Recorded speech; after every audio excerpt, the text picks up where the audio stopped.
Okay, we ready to get started? Yes, sir. Thank you guys for coming. Really means a lot that there's interest in the community to learn about strokes and to be more aware about strokes. How many were here last year or year before when I gave the same presentation? Of course, Miss Betty, our retired cafeteria. Oh, the rest had a stroke? They didn't listen very well. Okay, so today we're just going to talk about warning signs and prevention of strokes. We're going to teach you everything about strokes, what we're doing for strokes these days. I have to say that I'm not being paid by the American Heart Association, American Stroke Association, or Genentech, who's the maker of the clot buster medication. So know stroke, save life, and make a difference. So I have to know stroke because I save lives and I make a difference. But you too all should also know strokes because you can make a difference as well. So what we're going to discuss today is just why should we care about strokes, teach you everything you need to know about strokes, the risk factor for them, and when a stroke occurs, what do, and can you prevent a stroke from happening to begin with? So about 800,000 people in the U.S. have a stroke every year. About 3/4 of these are new, and about 25% are recurrent strokes. It's the fifth most common cause of death in the U.S. And about all of 1/3 of Americans cannot even identify a stroke or symptoms of a stroke.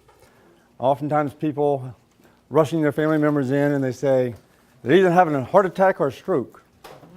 They're so very different, but yet people use those interchangeably.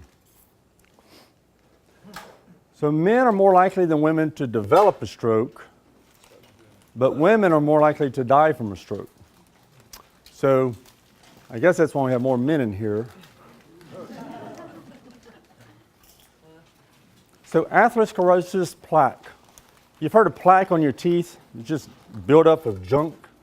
Same thing happens in our blood vessels. It's a combination of calcium deposits, cholesterol deposits, and over time of 60, 70, 80 years, it just builds up like rust in an iron water pipe.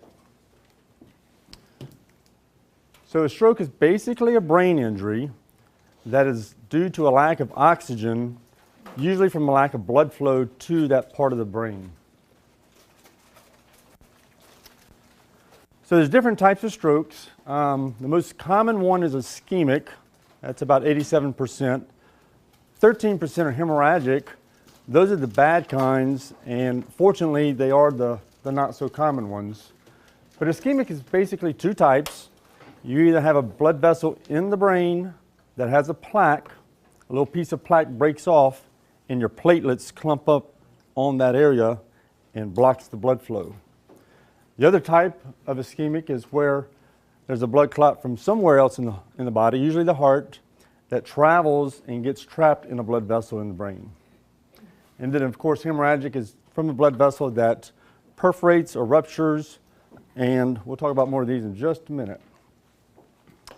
So here's a video kind of narrative to kind of help you understand a little better about the different types. Understanding stroke. A stroke occurs when the blood supply to the brain is blocked or reduced. That can happen because of either a blood clot that breaks off and goes to the brain, or sometimes there's a narrowing in one of the arteries that supplies blood to the brain. In some cases, bleeding in the brain also causes a stroke. But anything where you have interrupted blood supply to the brain can cause a stroke. When a stroke happens, some of the brain tissue dies. How much of the brain tissue depends on how severe the stroke is. Rapidly seeking medical attention is critical.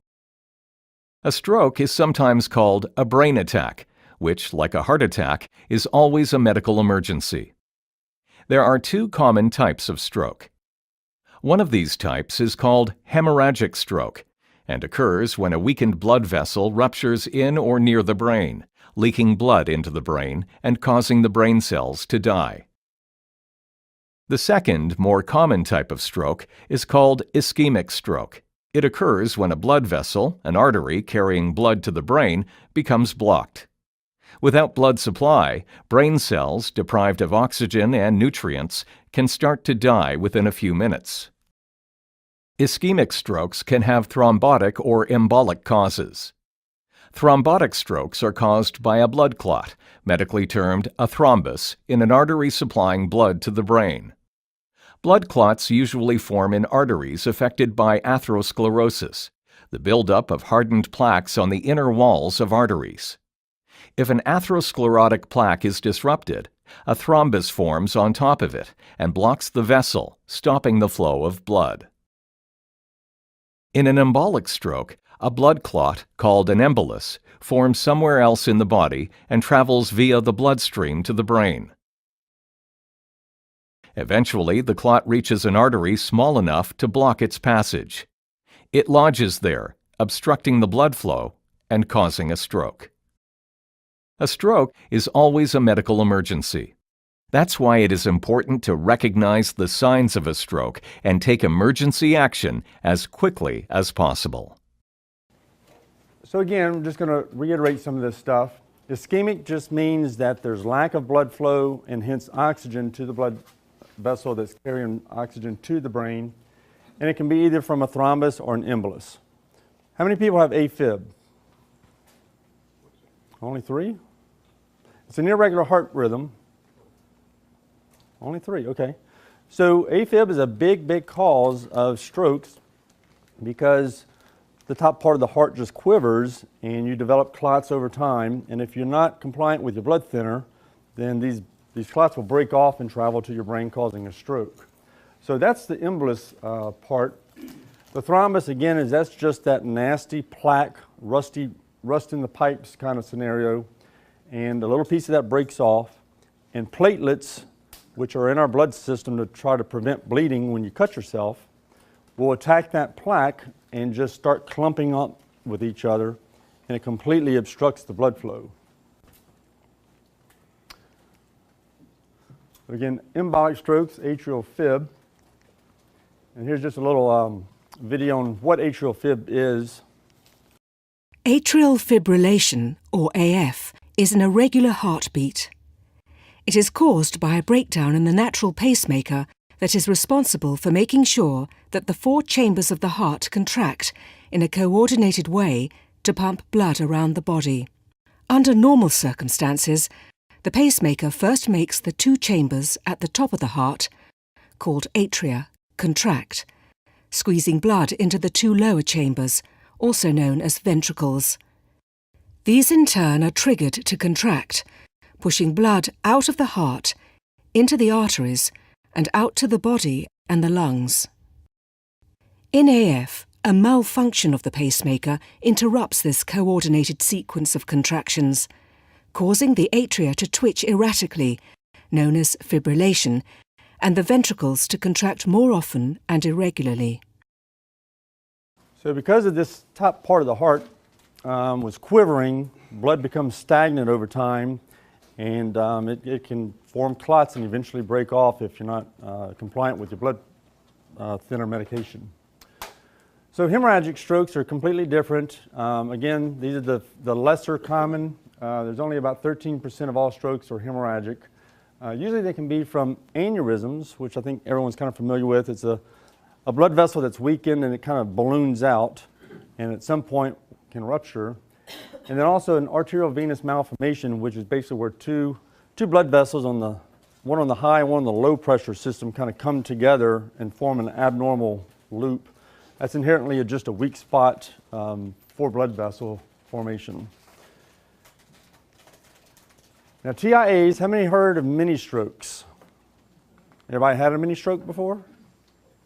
Were you frightened? No, I was asleep. But I woke up and I couldn't move my right hand. And my wife came in and she said, "What's the matter with you?" I said, "In my brain I'm saying I can't move my right hand." And she said, "What? I can't understand what you..." I knew what I was saying, but it didn't come out that way. So how long did your symptoms last? About an hour. Scared the hell out of me. Yeah. That was So imagine the same thing but never going away. well, but our family doctor is Todd Peavy. Do you know Todd? I know him, trained My him. wife taught him at Barb High School. he's such a good diagnostician that she said, she called him immediately, and he said, I'll meet you at Memorial. That was 15 years ago. And he was here, they did a, what do you call it, art thing and everything. But by that time, my hand movement and my speech had recovered completely. Well, Linda may not agree, she may not think that has recovered yet. At any rate, so far, right. So this gentleman was very fortunate. His symptoms went away, and sometimes they do, and you should be thankful for that. by the way, I had a carotidectomy. Correct. They did not put a stent. They took out a piece of plaque as big as 4-inch long fishing worm. Wow. Plastic fishing worm. It's impressive. Hope you're eating better. I bet. So, people who have TIAs are about 10 times more likely to end up having a stroke at some point in the future. So if you have any symptoms of what appears to be a stroke and it goes away, yeah, you should be thankful that it went away, but you also should not ignore the fact that you had that and you need to get it checked out. The same process happens, it's just that there's a temporary interruption of blood flow. So at some point, the blockage in the blood vessel eventually clears up for whatever reason. So, and then your symptoms go away.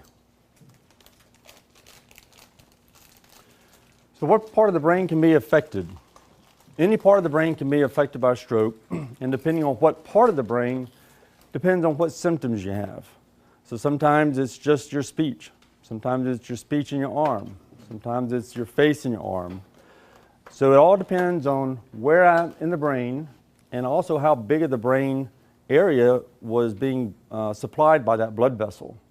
If the blood vessel went to a very small part, more likely you're just going to have very minimal symptoms.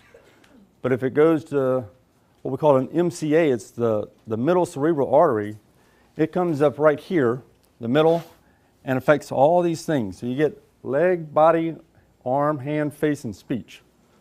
So that's a big deficit when you're talking about all of those things. So stroke is preventable, it's beatable, and it's treatable. 80% of all strokes can be prevented with just healthy lifestyle. Long-term effects of strokes can be minimized with immediate treatment. So in other words, as soon as your stroke happens, the sooner you get to the hospital and get treated, the less likely you are going to have permanent disability, and certainly you'll have a lot less complications. More and more people are surviving and beating stroke every year. A lot of people now, instead of getting admitted and going to rehab for 4 months, are getting admitted and getting discharged back to home.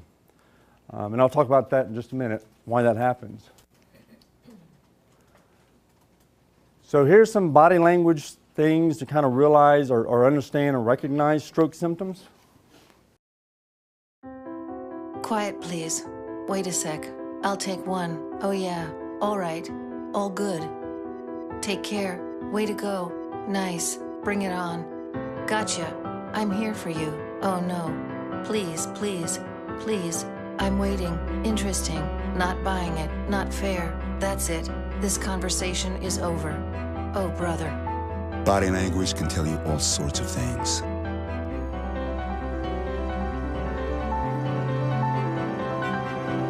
I'm having a stroke. I'm having a stroke. Know the sudden signs. Learn fast. F. Face drooping. A. Arm weakness. S. Speech difficulty. T. Time. Time to call 911 immediately. The sooner they get to the hospital, the sooner they'll get treatment, and that can make a remarkable difference in their recovery. Learn the body language, the sudden signs, and spot a stroke fast. Okay, so that acronym FAST is something important to remember. Probably about a year ago, we started at Memorial.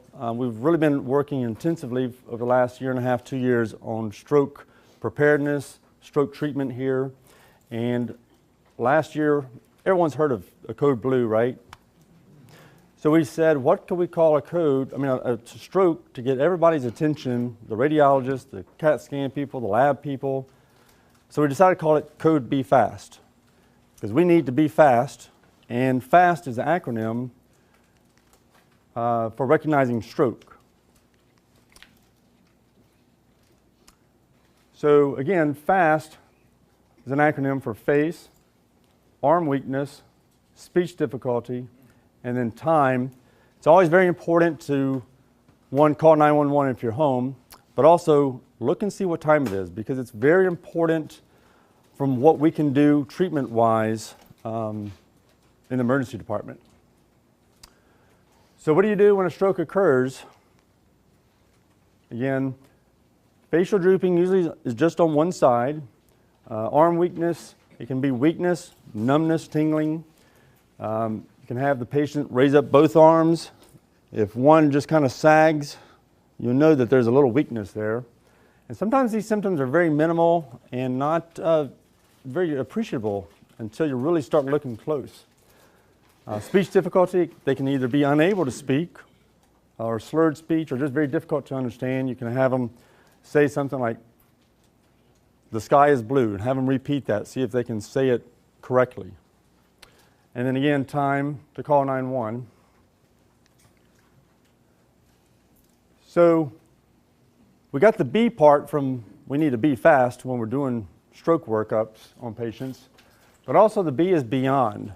So beyond the fast symptoms are things like subtle numbness or weakness of the leg, confusion, trouble understanding or comprehending what you're asking someone to do, trouble walking, dizziness, being off balance or incoordinated, and then also just severe headaches that are not common for that particular person.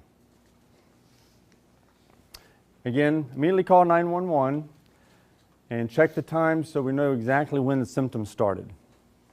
It's very, very, very important.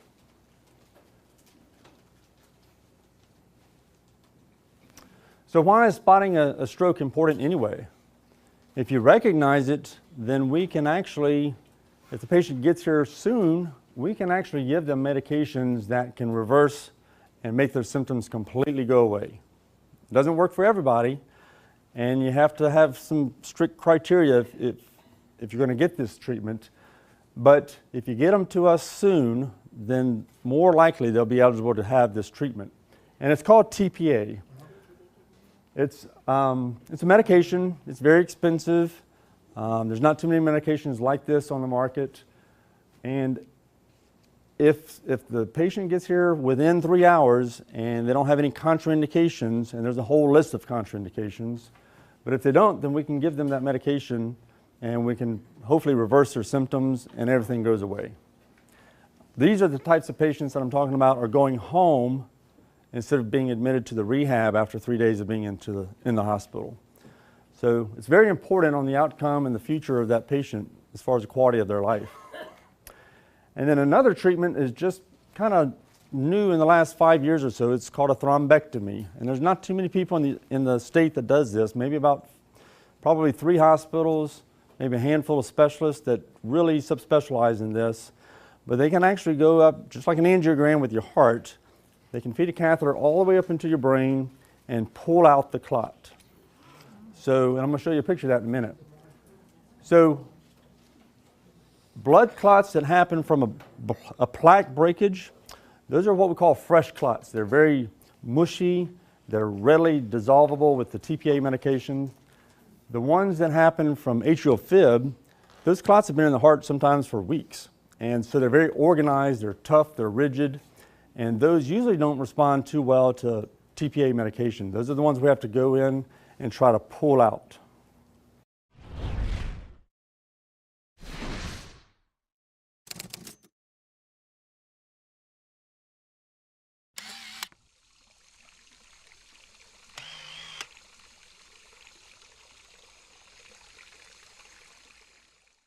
So did everyone catch the statistic? 90% of the patients aren't eligible for TPA simply because they don't get to us quick enough. A lot of people will just say, I'll take a nap, it'll go away. They wait, they wait, they wait. And that evening it's not going away, and so they're tired of dragging their legs, so they come see us. But by that time it's too late. So getting to us quickly is very important. So there's a lot of criteria that we have to be extremely selective about on who gets TPA medication. One, we have to rule out all the other things that can mimic a stroke, just like if you're a diabetic, you didn't eat, your blood sugar drops to 25. You can have stroke symptoms. It looks like a real stroke. But as soon as you give them the glucose, they're back to normal. So you don't want to give someone a super powerful blood clotting or blood thinner when you can just treat something simple. We always have to make sure there's no bleeding anywhere in the body, particularly in the brain, because remember 13% of all strokes can be bleeding in nature. So we have to rule that out first before we give you any blood thinner medication. The next step is, what did I do? Okay. So the 3.5 hour rule versus the 4.5 hour, this actually should say 3 hours. It's now standard of care to get TPA medication unless there's any contraindications if you get to us within 3 hours. Within 4.5 hours, your risk of complication goes up a little bit, but it's still statistically better to get TPA, and it's FDA recommended. But there's another set of criteria that you have to go through in order to be eligible for it. So it just gets a little more stringent as time goes on. Does Medicare pay for that? Medicare does pay for that. And we always have to, again, bleeding risk for each patient.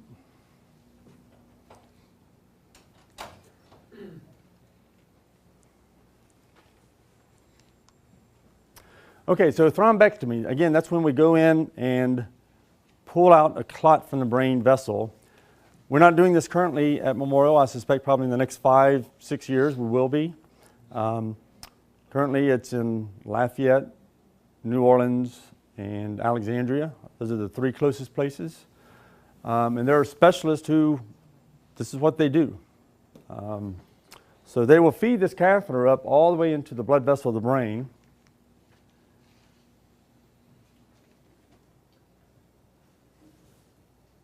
And sometimes they'll pull out long clots like this. You see it at the bottom? It's only about 5 inches long, but imagine that blood vessel being completely blocked from a clot like that. So that just goes to show you, I mean, you can see it's already taken kind of shape of the blood itself.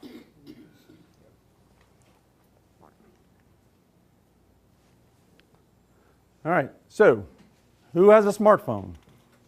Anybody? I thought you had a flip phone. Okay, so FAST is a app that you can put on your phone if you forget on how to recognize stroke symptoms. It's a fun little app to have. It's free, but it's certainly something that you may want to consider having on your phone. Can I prevent a stroke? All right, so 80% of all strokes are preventable. Some things we can't change. We can't change our age, can't change our sex, our hereditary, our genes, can't change our history if we've had a stroke in the past. But some things we can do to help reduce our risk of having a stroke. Control your blood pressure, take your blood pressure medication, low salt intake, don't smoke. If you smoke, you should just give that up. It's a bad habit. Lower cholesterol, lose weight, exercise, all those things will help not only your brain, but also your cardiovascular health in general. And you'll feel better. So, where can you learn more about strokes? American Heart Association was developed way back when in the 70s or something, but in the late 80s they recognized that there's a big need for stroke education, so they came up with the American Stroke Association. They're kind of the same organization, but just 2 different divisions. And their whole mission is to prevent, diagnose, and inform the communities about stroke and heart disease. Again, they have scientific assemblies every year, international conferences. They constantly do research. They advocate for government spending more money on research for strokes and educational for the community. And also just build awareness about stroke prevention to begin with. You can go to strokeassociation.org. You can just Google anything about American Heart or American Stroke Association. So I want to say, Paige, would you come up here, please? For the last year, we have had Paige Weaver, she's one of our emergency department nurses, who's dedicated the entire year doing nothing but our stroke program organization as far as community education, the protocols, and the amount of data that we need to collect to send to who we're getting certified with. Joint Commission. So Joint Commission is going to be certifying us as a stroke center pretty soon. And there's a lot of work that goes into that. And Paige has dedicated the last year nothing but just stroke work. And so I want to just thank you. She's